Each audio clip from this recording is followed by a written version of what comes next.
Howdy everybody, welcome back to Random Things. I'm TJ. Today I'm finally talking about faunageddon some more.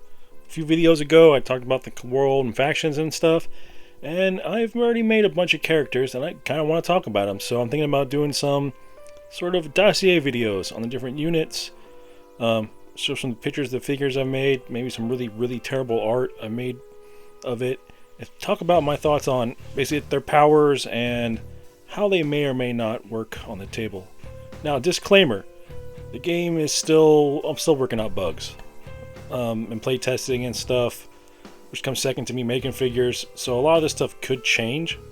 And with that said, there are actual stats I made, which this video I'll talk about a little bit about, but I'll make a more dedicated video in the future about the different stats and what they mean in gameplay. But I'll go over a pretty short version of it, and they actually have number stats in the game. It's just nothing's real finalized. I'm kind of more of a 1 out of 5 stars type. Hey, this is kind of what the stats are compared to other figures. So with that said, let's get into the first one. We should start with probably the basic unit, which are sort of the infantry one and the one figure I have called Trooper. Okay, real quick, get out of the way. The 5 main stats of a figure have are speed, movement, HP, AP, and aim. Speed determines a turn order of all the figures in the field, fastest to the slowest. Movement, it's in how far each character can move per turn in inches. Usually depending on their speed, faster ones will move farther, and heavier ones like tanks and stuff will move or be out lower movement speed. HP, hit points, pretty standard. Action points, pretty standard. This is usually how many actions they can take a turn. Usually weaker actions use less AP, more distance-saving actions will take more AP. And aim is how accurate a character is. There is a sort of roll dice to see if you hit, and a higher character's aim, a more of a bonus to their shots they get. With that out of the way, let's look at our first unit. Okay, so first up we have the Metal Cat's basic infantry unit, the sort of grunts of the team. This particular one I named Trooper because his coloration and his name is based off of my real life cat, Trooper, because he's a little badass. So these guys are going to basically have your kind of middle of the road sort of stats. They're not the fastest or the strongest or the toughest, but they're not the weakest either.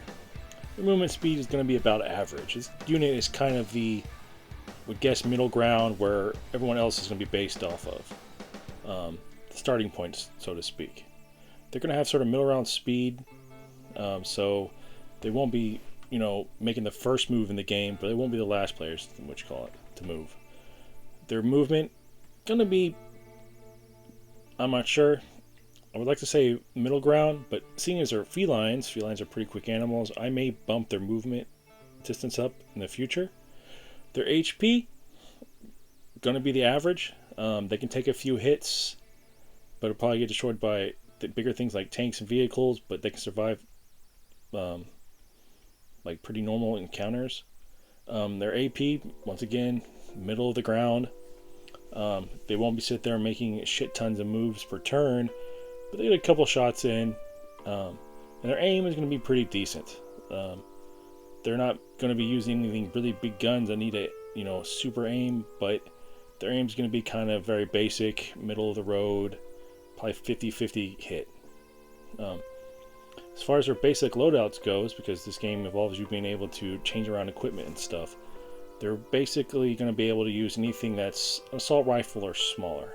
So they can use handguns, submachine guns, light machine guns, and like light melee weapons like knives, axes, and stuff.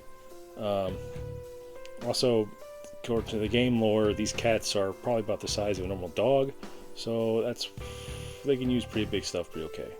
Their armor, they're still cats. They're not going to be holding heavy armor, but they can still hold onto like medium armors, plate armors, stuff like that. Something's going to be super heavy, but they can still equip, of course, light armors and some not heavy armor, medium armor. And that's about it. These guys are going to be the middle of the road. And going forward, all the other units will be kind of compared to them as far as what's stronger, what's worse. But having these guys in the field will they're going to be reliable. They're going to use some pretty standard equipment without any kind of like heuristic bonuses or buffs. They'll get the job done. They'll be a perfect addition to your armies. And with that said, I don't know much more to talk about. Hope you guys like this format. I have a lot of characters already made for all the different factions. Trying to get some ideas or feedback from you guys about what you like, what you don't like on them. Always open to changing things. Make someone faster, make smaller, stuff like that. If you think for some reason they have different weapons, or even if you guys have an idea for like a special tactic, I wouldn't mind making units that have special abilities. But all in all, guys, let me down in the comments know what you thought. If you guys have any ideas for animals you'd like to see get added in, I would like to in the future make some like, hey, this is how I made them videos. And with you guys helping it, we can expand the roster. Let me guys what you want to see next. As far as faunageddon goes, always happy, always loving making characters. My favorite part. See if I can't get them in a video form. With that said, guys, thank you guys for tuning in today. You guys have a great one. Please don't forget to like and subscribe for more content like this, and I hope you guys have a good one.